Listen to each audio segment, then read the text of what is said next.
Je me disais qu'en 2022, on avait déjà bien voyagé, puisque nous avions commencé par, nous avions passé par l'Ukraine, les tissus d'Orient et New York.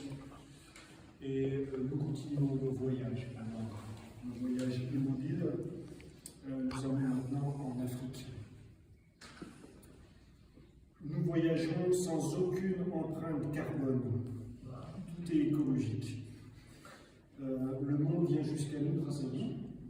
Vous-même qui venez de diverses parties du monde. Et cet échange est signe peut-être de quelque chose. Artemeum est donc une invitation au voyage.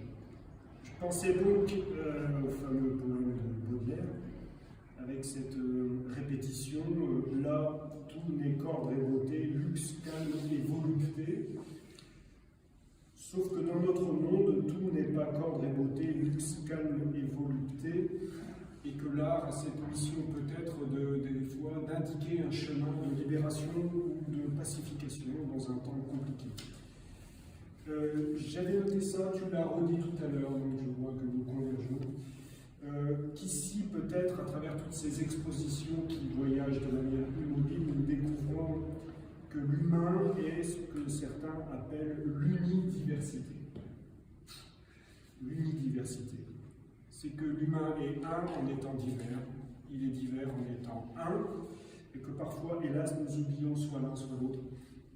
Ce que m'a frappé dans cette visite, et que tu as redit tout à l'heure, c'est que cette unité s'exprime comme dans tout ce que nous avons déjà vu, dans des choses très simples qui nous traversent, peut-être nous bouleversent, des choses aussi simples que naître, aimer, mourir, s'initier, progresser, vivre ensemble. Que l'on voit à travers tous ces masques et tous ces outils qui sont aussi des moyens de faire société, de ne pas se dévorer peut-être, d'être des humains ensemble. Mais que cette unité qui nous traverse est aussi le signe d'une étrange diversité à travers tous ces visages qui nous regardent. Et peut-être pas seulement le visage des vivants, mais aussi de ceux qui ont vécu de tous ces morts, de tous ces esprits qui peuplent l'Afrique, ce continent où l'on vit à travers bien des choses mystérieuses, que tu nous as un peu indiqué tout à l'heure. À travers cela, cette unidiversité que nous pouvons expérimenter ici à notre mesure, peut-être que nous découvrons que l'art peut être un lieu vraiment politique, la haute politique, la vraie politique, la seule, c'est-à-dire ce qui nous rend à la fois plus humains, spirituels et en même temps joyeux. Merci à vous et je te laisse la parole pour cette belle exposition. Merci à toi. Je vais essayer de tout bref, de dire un peu, parce qu'on le peut, donc je ne vais pas parler, mais certaines choses plutôt pratiques, plutôt concrètes. Numéro 1, les pièces qui sont dans cette exposition ne sont ni volées, ni trafiquées, ni marchandées d'une façon un peu étrange, non. C'est tout acheté légalement par des vendeurs ou des marchands, comme vous les appelez, qui sont en règle. Plusieurs pièces viennent directement de l'Afrique. Je les ai reçues dans de grosses boîtes, pleines d'insectes et d'autres choses, mais qui viennent de l'Afrique, c'est-à-dire qui sont vendues par des Africains eux-mêmes. Et d'autres, quelques-unes, j'ai acheté moi-même en Afrique du Sud. Donc on est en règle, je crois. Et si je dis ça, c'est parce qu'en ce moment, on a toute cette histoire compliquée de la restitution, de qui a été volé, de qu'est-ce qui n'a pas été volé. Il faut dire que naturellement, on a pillé énormément. On a pillé, comme on pillait en Europe, dans l'Antiquité, dans la Renaissance, l'année dernière, demain, qu'on va continuer à piller parce que les humains, comme tu dis, partagent les bons, mais partagent les mauvais. Ils s'évolent, ils se tuent les uns les autres comme si c'était la chose la plus normale du monde. Peut-être que c'est la chose la plus normale du monde et je regrette ça, mais c'est comme ça. Bon, il y a une politique de restitution que je trouve que c'est très intéressant. La question c'est de tenir parole et les faire. Et les faire quand il correspond, à qui correspond. Parce que malheureusement, les choses ne sont pas toujours comme ça. On a le cas de la Russie en ce moment. Ah, on amène tout ce qui est en Ukraine à Moscou parce que ça, c'est la Russie. Non, c'est pas la Russie, c'est le pays. Mais ça, c'est faire la politique que je déteste. On ne va pas parler de politique. Ça, c'est le numéro 1. Le numéro 2, bon, il y a plusieurs. 15, je crois. Le numéro 2, c'est que cette exposition n'est pas le reflet de toute la culture africaine parce que ça serait absolument impossible. Il faut avoir au moins 1000 quais branlis pour montrer un peu de ce qu'il y a en Afrique et tout ce qu'on ne connaît pas et tout ce qu'on a détruit. Qu'on détruit. Les Occidentaux, les Africains eux-mêmes, certains groupes d'Africains, certaines religions qui ont décidé de détruire tout ce qui était les passés parce que non, ça, on ne peut pas le faire. Donc on brûle les idoles, on brûle les statues, on brûle les masques, on les vend, on les jette. Finalement, on dit, bon, si on a récupéré quelque chose, c'est parce que certains Africains avaient eu le scrupule de les vendre aux Occidentaux qui appréciaient ces œuvres et les ont amenées. Et ces pièces remplissent en ce moment plusieurs collections. Légalité ou pas, c'est pas moi à dire, mais on a sauvé un peu de ces passés que je trouve énormément riches et passionnants, fascinants, que c'est les passés de l'Afrique subsaharienne. Je ne parle pas de l'Égypte et tout ce qu'il y a, c'est une autre histoire.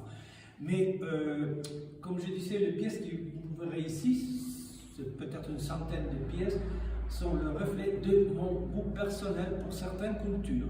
C'est pas que je n'aime pas tout, je ne connais pas tout, mais je me sentais attiré par certaines pièces, certaines, je ne sais pas, façons de représenter la figure humaine, ou les visages, ou les masques, où il y a une intensité dans la pièce que je dis, je voudrais avoir ça près de moi. Je ne sais pas si c'est une chose spirituelle, esthétique, physique, ça la psychologie de le dire, mais j'ai la fortune de trouver des choses qui, peut-être pas ni rares, ni anciennes, ni d'une valeur des musées, mais qui, je ressens comme quelque chose qui, je ne sais pas, que je partage, comme disait justement là-bas, je partage quelque chose que cette pièce nous donne. Bon. Donc ça c'est le numéro 2. Le numéro 3, comme tu viens déjà d'avancer, il ne faut pas chercher de l'art dans cette exposition. L'art, dans le sens occidental, c'est une chose qu'en Afrique ne compte pas. Ce n'est pas qu'on fait des statues, des masques pour les accrocher au mur, les regarder, oh, qu'il est joli. Non. Le masque c'est un objet, la statue est un objet qui représente quelque chose qui va beaucoup plus loin que l'objet lui-même. Et même, bon, même avant, on supprimait ça, pour faire un masque, il fallait justement faire un petit hommage à l'arbre ou la pierre qu'on allait tailler, parce que c'est un objet vivant. N'oubliez pas que l'art africain est animiste, c'est-à-dire chaque objet, chaque animal végétal, je ne sais pas, a quelque chose, l'âme peut-être, ou un esprit, ou quelque chose qu'il faut respecter et qu'il faut rendre favorable avant de découper le sculpter. C'est pas grand, c'est la vache, on est ici, on va faire le barbecue, pof, on tue la vache, on mange la vache. Non, c'est pas si simple. Donc, c'est pas de l'art pour nous donner le plaisir esthétique des musées, pas du tout. Ce sont des choses qui ont une signification qui va beaucoup plus au-delà de tout ça. Les statues, par exemple, on parle des cultes des ancêtres, le gardien de reliquaire. Un reliquaire de quoi? Ça, c'est un gardien de reliquaire, cette image qui est là, avec un visage triste, un peu, je ne sais pas comment le dire.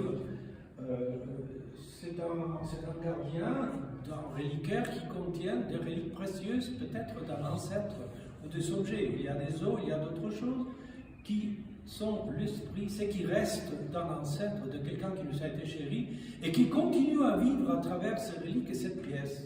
Donc on fait des rites pour justement le rendre favorable et qu'il nous aide, qu'il nous pardonne peut-être, qu'il nous laisse continuer à vivre, et aussi pour éloigner le mauvais esprit peut-être qu'on peut trouver dans certains objets.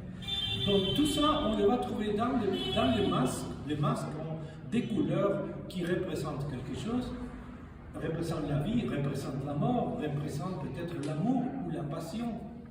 Vous voyez ces images qui semblent horribles avec des clous partout. Non, ce n'est pas forcément l'horreur ou une chose qui pourrait avoir pour but de nous faire peur. Non, c'est une autre chose. C'est beaucoup plus que ça, donc il faut peut-être laisser parler le responsable de tout ça, comme toi, et c'est super qu'on ait un représentant de tout un continent, justement pour nous, exclusivement dans cette occasion, parce que, si je dis des bêtises, je me corrige, parce que Je ne suis pas un africaniste. Je sais ce que je lis. Et ce que je lis, c'est très différent, c'est très divers. Comme je viens de dire, l'africanisme est une chose, une science, si vous voulez, qui vient de commencer en fait. On a peut-être un siècle d'africanisme et on va attendre, c'est ce qu'on trouve, qu'on découvre, qu'on redécouvre, comme, je ne sais pas, qu'on explore. Bonsoir, il est venu. Et c'est pour ça que il y a des choses que je vais vous dire. Je peux vous donner une idée un peu générale de ce que vous pouvez trouver dans cette exposition, mais sans aller trop loin. Ça, je vous laisse découvrir. Comme d'habitude, une vidéo dans la salle au fond où vous verrez aussi les masques en action, les objets en action. Parce qu'il y a une chose très importante à dire, l'essentiel, que je laissais peut-être, c'est la finale, c'est que là, tout ce que vous voulez ici, en fait c'est mort, parce que ça ne vit pas. Pour rendre l'art africain vivant, il faut l'utiliser, il faut porter les masques, il faut danser, il faut le voir in situ, c'est-à-dire sur place, voir comment ça marche, comment on bouge, comment on regarde les masques. Les masques qui parfois ne sont pas visibles. Ils sont cachés dans de petites cabanes ou dans des bois où on garde ces objets secrets qui sont réservés aux privilégiés, aux gens qui font le rite justement d'initiation. Si on voit parfois avant, pas maintenant je crois, si on regardait un masque par accident qui n'était pas permis à tout le monde, on risquait la vie. On pouvait être condamné à mort pour avoir vu une chose qui est interdite. Bon. Ça, dans les religions occidentales, les religions d'Orient, c'est la même chose. C'est des choses qu'on a oubliées, qu'il y avait des choses comme l'Inquisition qui nous interdisait de faire ou de dire ou de ne faire, de dire par certaines choses, et ça, écoutez, on était brûlés à cause de ça. Donc, c'est la différence entre une religion ancienne ou un culte ancien africain et nos religions très civilisées qui ont coûté la vie à des centaines de millions de personnes au cours des siècles. Et encore, ça continue de notre côté, autre religion, autre mentalité, autre culture. Bon, je crois que je dis déjà trop. J'espère n'avoir offensé personne, ce n'est pas mon intention, mais les choses, parfois, il faut les dire d'une façon ou autre, et sinon, il faut les découvrir. Je vous propose de découvrir l'exposition, parcourez un peu, approchez-vous, on va donner quelque chose de bon à manger tout de suite et à boire, absolument, surtout à boire. Donc, n'étez pas trop timide, et sinon vous parcourez un peu, regardez encore un peu, et quand vous reviendrez, ça va être un paysage complètement différent. Merci d'être ici ce soir. Merci à tous.